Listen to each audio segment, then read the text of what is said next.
ನಮಸ್ಕಾರ. ಇವತ್ತಿನ ನಮ್ಮ ಚರ್ಚೆಗೆ ಸ್ವಾಗತ. ನಾವು ಸ್ಟೀಫನ್ ಆರ್ ಕೋವಿಯವರ ಪರಿಣಾಮಕಾರಿ ಜನರ 7 ಅಭ್ಯಾಸಗಳು ಪುಸ್ತಕದ ಬಗ್ಗೆ ಒಂದು ಯೂಟ್ಯೂಬ್ ವಿಮರ್ಶೆ ನೋಡಿದ್ವಿ. ಆ ವಿಮರ್ಶೆಯಿಂದ ಕೆಲವು ಮುಖ್ಯ ಅಂಶಗಳನ್ನ ಆಳವಾಗಿ ನೋಡೋಣ ಅಂತ. ಒಳ್ಳೆ ಐಡಿಯಾ. ಈ ಪುಸ್ತಕ ಬಹಳ ಪ್ರಭಾವಶಾಲಿ ಅಂತ ಕೇಳಿದ್ದೀನಿ. ಹೌದು. ವಿಮರ್ಶಕರು ಹೇಳೋ ಹಾಗೆ ಇದು ಬರೀ ಟಿಪ್ಸ್ ಲಿಸ್ಟ್ ಅಲ್ಲ. ಇದೊಂದು ತತ್ವಕೇಂದ್ರಿತ ಜೀವನ ಶೈಲಿ ಬಗ್ಗೆ. ಓ, ತತ್ವಕೇಂದ್ರಿತ ಅಂದ್ರೆ ನಮ್ಮ ಜೀವನವನ್ನ ಕೆಲವು ಮೂಲಭೂತ ಸಿದ್ಧಾಂತಗಳ ಮೇಲೆ ಕಟ್ಟೋದು. ಆ ವಿಮರ್ಶೆ ಪ್ರಕಾರ ಇದು ನಮ್ಮನ್ನ ಅವಲಂಬನೆಯಿಂದ ಡಿಪೆಂಡೆನ್ಸಿಂದ ಸ್ವಾತಂತ್ರ್ಯಕ್ಕೆ ಇಂಡಿಪೆಂಡೆನ್ಸ್, ಆಮೇಲೆ ಅಲ್ಲಿಂದ ಪರಸ್ಪರಾವಲಂಬನೆಗೆ ಇಂಟರ್ಡಿಪೆಂಡೆನ್ಸ್ ಕಡೆಗೆ ಕರ್ಕೊಂಡು ಹೋಗುತ್ತೆ ಅಂತ. ಓ, ಇಂಟ್ರೆಸ್ಟಿಂಗ್. ಇದೊಂದು ಪ್ರಯಾಣದ ತರಹ. ಹೌದು. ಸರಿ, ಹಾಗಿದ್ರೆ ಮೊದಲನೇ ಅಭ್ಯಾಸದಿಂದ ಶುರು ಮಾಡೋಣ. ವಿಮರ್ಶೆ ಪ್ರಕಾರ ಅದು ಸಕ್ರಿಯರಾಗಿರಿ, ಬಿ ಪ್ರೊಆಕ್ಟಿವ್. ಸಕ್ರಿಯರಾಗಿರಿ ನಮ್ಮ ಜೀವನದ ಡ್ರೈವಿಂಗ್ ಸೀಟ್ನಲ್ಲಿ ನಾವೇ ಕೂರೋದು. ಪರಿಸ್ಥಿತಿ ಬಂತು ಅಂತ ಅದಕ್ಕೆ ರಿಯಾಕ್ಟ್ ಮಾಡೋದಲ್ಲ. ಬದಲಿಗೆ ನಾವೇ ನಿರ್ಧಾರ ತಗೊಳ್ಳೋದು, ನಮ್ಮ ಆಯ್ಕೆಗಳ ಬಗ್ಗೆ ಯೋಚಿಸೋದು ಅಲ್ವಾ? ಕರೆಕ್ಟ್. ವಿಮರ್ಶಕರು ಹೇಳಿದಾಗೆ ಇದು ಬರೀ ಆಕ್ಷನ್ ಅಲ್ಲ, ಇದೊಂದು ಮೈಂಡ್ಸೆಟ್ ಶಿಫ್ಟ್. ನಮ್ಮ ಕಂಟ್ರೋಲ್ನಲ್ಲಿ ಏನಿದೆ ಅದರ ಮೇಲೆ ಫೋಕಸ್ ಮಾಡೋದು. ಇದು ಕೇಳೋಕೆ ಸುಲಭ ಅನ್ಸಿದ್ರೂ ಆಚರಣೆಗೆ ತರೋದು ಸ್ವಲ್ಪ ಕಷ್ಟ ಇರ್ಬೋದಲ್ವಾ? ಖಂಡಿತ ಕಷ್ಟ. ಆದ್ರೆ ವೈಯಕ್ತಿಕ ಸ್ವಾತಂತ್ರ್ಯಕ್ಕೆ ಇದೇ ಮೊದಲ ಮೆಟ್ಟಿಲು ಅಂತಾರೆ. ಇದು ನೇರವಾಗಿ ಎರಡನೇ ಅಭ್ಯಾಸಕ್ಕೆ ಲಿಂಕ್ ಆಗತ್ತೆ ಅಲ್ವಾ? ಅಂತಿಮ ಗುರಿಯೊಂದಿಗೆ ಪ್ರಾರಂಭಿಸಿ. Begin with the end in mind. Exactly. ಈಗ ನಮ್ಮ ಜೀವನದಲ್ಲಿ ನಾವು ಎಲ್ಲಿಗೆ ಹೋಗ್ಬೇಕು ಅಂತ ಒಂದು ಸ್ಪಷ್ಟತೆ ಇರಬೇಕು. ನಮ್ಮ ಗುರಿಗಳೇನು, ನಮ್ಮ ಮೌಲ್ಯಗಳೇನು ಅನ್ನೋದನ್ನ ಮೊದಲು ಅರ್ಥ ಮಾಡ್ಕೊಳ್ಳೋದು. ಹೌದು. ವಿಮರ್ಶಕರು ಹೇಳಿದ್ರು ಇದು ಅವರ ಸ್ವಂತ ಮಿಷನ್ ಸ್ಟೇಟ್ಮೆಂಟ್ ಬರೆಯಕ್ಕೆ ಹೆಲ್ಪ್ ಆಯ್ತು ಅಂತ. ಓ. ಅದಾದ್ಮೇಲೆ 3ನೇ ಅಭ್ಯಾಸ, ಮೊದಲ ವಿಷಯಗಳಿಗೆ ಮೊದಲ ಸ್ಥಾನ ನೀಡಿ. ಪುಟ್ ಫಸ್ಟ್ ಥಿಂಗ್ಸ್ ಫಸ್ಟ್. ಇದು ಟೈಮ್ ಮ್ಯಾನೇಜ್ಮೆಂಟ್ಗಿಂತ ಜಾಸ್ತಿ. ಹೇಗೆ? ನಮ್ಮ ಮುಖ್ಯವಾದ ಕೆಲಸಗಳನ್ನ ನಮ್ಮ ಗುರಿಗಳಿಗೆ ಅಭ್ಯಾಸ 2 ಹೊಂದಿಕೊಂಡಿರುವ ಕೆಲಸಗಳನ್ನ ಮೊದಲು ಮಾಡೋದು, ಮುಖ್ಯವಾದದ್ಯಾವುದು ತುರ್ತಾದದ್ಯಾವುದು ಅಂತ ಗುರುತಿಸೋದು. ಸರಿ.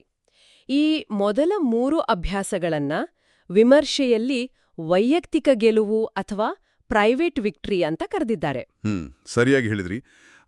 ಮೊದಲು ನಮ್ಮನ್ನ ನಾವು ಸರಿಪಡಿಸ್ಕೊಂಡು ಆತ್ಮವಿಶ್ವಾಸ, ಸ್ವಯಂ ಶಿಸ್ತು ಬೆಳೆಸ್ಕೊಂಡ ಮೇಲೇನೆ ನಾವು ಬೇರೆಯವರ ಜೊತೆ ಪರಿಣಾಮಕಾರಿಯಾಗಿ ಕೆಲಸ ಮಾಡೋಕ್ ಸಾಧ್ಯ. ಹೌದು. ಆಮೇಲೆ ಬರೋದು ಸಾರ್ವಜನಿಕ ಗೆಲುವು, ಪಬ್ಲಿಕ್ ವಿಕ್ಟ್ರಿ, 4ನೇ ಅಭ್ಯಾಸ. ಗೆಲುವು ಎಂದು ಯೋಚಿಸಿ. Think when. ನಾನು ಗೆಲ್ಲಬೇಕು, ನೀನ್ ಸೋಲ್ಬೇಕು ಅನ್ನೋ ಮನೋಭಾವ ಬಿಟ್ಟು ಎಲ್ಲರಿಗೂ ಅನುಕೂಲ ಆಗೋ ಹಾಗೆ ಯೋಚಿಸೋದು. ಹೌದು, ಎಲ್ಲರಿಗೂ ಗೆಲುವಾಗುವ ಪರಿಹಾರಗಳನ್ನು ಹುಡುಕೋದು. ಇದಕ್ಕೆ ಒಂಥರ ಧೈರ್ಯ ಮತ್ತು ಕನ್ಸಿಡರೇಷನ್ ಎರಡೂ ಬೇಕು. ಇದು ಕೇಳೋಕೆ ಚೆನ್ನಾಗಿದೆ, ಆದ್ರೆ ಪ್ರಾಕ್ಟಿಕಲಿ ಎಲ್ರೂ ಹೀಗೆ ಯೋಚಿಸಲ್ವಾ? ಬಹುಶಃ 5ನೇ ಅಭ್ಯಾಸ ಇಲ್ಲಿ ಸಹಾಯ ಮಾಡತ್ತಾ? ಮೊದಲು ಅರ್ಥ ಮಾಡಿಕೊಳ್ಳಲು ಪ್ರಯತ್ನಿಸಿ, ನಂತರ ಅರ್ಥೈಸಿಕೊಳ್ಳಲು. ಖಂಡಿತವಾಗಿಯೂ. ವಿಮರ್ಶಕರು ಇದನ್ನ ಬಹಳ ಮುಖ್ಯವಾದ ಕಮ್ಯುನಿಕೇಷನ್ ಸ್ಕಿಲ್ ಅಂತ ಹೇಳಿದ್ದಾರೆ. Seek first to understand, then to be understood. ಅಂದ್ರೆ ನಾವು ಮಾತಾಡುವಾಗ ಸಾಮಾನ್ಯವಾಗಿ ಇನ್ನೊಬ್ರು ಹೇಳೋದನ್ನ ಪೂರ್ತಿ ಕೇಳಿಸ್ಕೊಳ್ಳೋದಿಲ್ಲ, ನಮಗೆ ಉತ್ತರ ಕೊಡೋ ಅವಸರ. ಆದ್ರೆ ಇಲ್ಲಿ ಮೊದಲು ಸಹಾನುಭೂತಿಯಿಂದ, ಎಂಪತಿಯಿಂದ ಇನ್ನೊಬ್ಬರ ಪಾಯಿಂಟ್ ಆಫ್ ವ್ಯೂ ಪೂರ್ತಿ ಅರ್ಥ ಮಾಡ್ಕೊಳ್ಳೋ ಪ್ರಯತ್ನ ಮಾಡಬೇಕು. ಆಮೇಲೆ ನಮ್ಮ ವಿಷಯ ಹೇಳಬೇಕು. ಇದರಿಂದ ನಂಬಿಕೆ ಜಾಸ್ತಿ ಆಗುತ್ತೆ ಅಂತನಾ? ಹೌದು. ನಂಬಿಕೆನೇ ಇಲ್ಲಿ ಮುಖ್ಯ. ಅದು ವಿನ್ ವಿನ್ ಸನ್ನಿವೇಶಗಳಿಗೆ ಅಡಿಪಾಯ. ಓಕೆ, ಅರ್ಥ ಮಾಡ್ಕೊಂಡ್ವಿ. ವಿನ್ ವಿನ್ ಮನಸ್ಥಿತಿ ಬಂತು.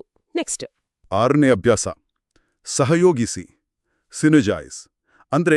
ಎಲ್ರೂ ಸೇರಿ ಕೆಲಸ ಮಾಡೋದು, ಕ್ರಿಯೇಟಿವ್ ಕೋಆಪರೇಷನ್. 1+1=3 ಇದ್ದ ಹಾಗೆ. ಹೌದು, ಅಥವಾ ಅದಕ್ಕಿಂತ ಹೆಚ್ಚು. ವಿಮರ್ಶೆ ಪ್ರಕಾರ ಬೇರೆ ಬೇರೆ ದೃಷ್ಟಿಕೋನಗಳನ್ನ ಗೌರವಿಸಿ ಒಟ್ಟಿಗೆ ಕೆಲಸ ಮಾಡಿದಾಗ ನಾವು ಒಬ್ಬೊಬ್ಬರೇ ಮಾಡೋದಕ್ಕಿಂತ ದೊಡ್ಡದನ್ನ ಸಾಧಿಸಬಹುದು. ಇದು ನಿಜವಾದ ಪರಸ್ಪರಾವಲಂಬನೆ. ಈ 6 ಅಭ್ಯಾಸಗಳು ಒಂಥರ ಕಂಪ್ಲೀಟ್ ಲೈಫ್ ಫಿಲಾಸಫಿ ತರಹ ಇದೆ. ಆದ್ರೆ ಇದನ್ನ ಸಸ್ಟೈನ್ ಮಾಡೋದು ಹೇಗೆ? ಅದಕ್ಕೆ 7ನೇ ಅಭ್ಯಾಸ ಇರೋದು ಅಲ್ವಾ, ಶಾರ್ಪನ್ ದ ಸಾ. ಕರೆಕ್ಟ್. ವಿಮರ್ಶೆಯಲ್ಲಿ ಹೇಳಿದ ಹಾಗೆ ಇದು ನಮ್ಮನ್ನ ನಾವೇ ನಿರಂತರವಾಗಿ ಅಪ್ಡೇಟ್ ಮಾಡ್ಕೊಳ್ಳೋ ತರ, ನಮ್ಮ ಶಕ್ತಿಯನ್ನ ಮೇಂಟೈನ್ ಮಾಡೋದು. ಅದ್ ಹೇಗೆ? 4 ಮುಖ್ಯ ಏರಿಯಾಗಳಲ್ಲಿ: ದೈಹಿಕ, ಫಿಸಿಕಲ್, ಮಾನಸಿಕ, ಮೆಂಟಲ್, ಭಾವನಾತ್ಮಕ, ಇಮೋಷನಲ್ ಮತ್ತು ಆಧ್ಯಾತ್ಮಿಕ, ಸ್ಪಿರಿಚುವಲ್. ಈ 4 ಕಡೆ ನಮ್ಮನ್ನ ನಾವು ರಿನ್ಯೂ ಮಾಡ್ಕೋಬೇಕು. ಓಹ್, ಅಂದ್ರೆ ಎಕ್ಸಸೈಸ್ ಮಾಡೋದು, ಓದೋದು, ರಿಲೇಶನ್ಶಿಪ್ ಮೇಲೆ ಕೆಲಸ ಮಾಡೋದು, ಧ್ಯಾನ ಮಾಡೋದು, ಈ ತರಹನ? ಹೌದು ಹೌದು. ಇದೆಲ್ಲ ಸೇರಿದಾಗ ಮಾತ್ರ ಉಳಿದ 6 ಅಭ್ಯಾಸಗಳನ್ನ ದೀರ್ಘಕಾಲ ನಾವು ಪಾಲಿಸೋಕೆ ಎನರ್ಜಿ ಇರುತ್ತೆ ಅಂತ ವಿಮರ್ಶಕರು ಹೇಳಿದ್ದಾರೆ. ಸರಿ, ಹಾಗಾದ್ರೆ ಈ ಯೂಟ್ಯೂಬ್ ವಿಮರ್ಶೆಯಿಂದ ನಮಗೆ ತಿಳಿದು ಬಂದಿರೋದೇನೆಂದ್ರೆ, ಈ 7 ಅಭ್ಯಾಸಗಳು ಬರೀ ಟೆಕ್ನಿಕ್ಸ್ ಅಲ್ಲ, ಬದಲಿಗೆ ಲಾಂಗ್ ಟರ್ಮ್ ಎಫೆಕ್ಟಿವ್ನೆಸ್ಗೋಸ್ಕರ ಒಂದು ಪ್ರಿನ್ಸಿಪಲ್ ಸೆಂಟರ್ಡ್ ಲೈಫ್ ನಡೆಸೋಕೆ ಒಂದು ಫ್ರೇಮ್ ವರ್ಕ್. ವಿಮರ್ಶಕರು ಹೇಳಿದ ಹಾಗೆ ಇದು ಅವರ ಪ್ರಿಯಾರಿಟಿಗಳನ್ನ ಸೆಟ್ ಮಾಡೋಕೆ, ಚಾಲೆಂಜ್ಗಳಿಗೆ ರೆಸ್ಪಾಂಡ್ ಮಾಡೋ ರೀತಿ ಬದಲಾಯಿಸೋಕೆಲ್ಲ ಹೆಲ್ಪ್ ಮಾಡಿದೆ ಅಂತ. ಹೌದು. ಆದರೆ ಆ ವಿಮರ್ಶೆ ಒಂದು ವಾರ್ನಿಂಗ್ ಕೂಡ ಕೊಡುತ್ತೆ. ಇದು ಇನ್ಸ್ಟಂಟ್ ರಿಸಲ್ಟ್ ಕೊಡುವ ಮ್ಯಾಜಿಕ್ ಅಲ್ಲ. ಇದಕ್ಕೆ ಆಳವಾದ ಚಿಂತನೆ, ಕಮಿಟ್ಮೆಂಟ್, ನಿರಂತರ ಪ್ರಯತ್ನ ಬೇಕು.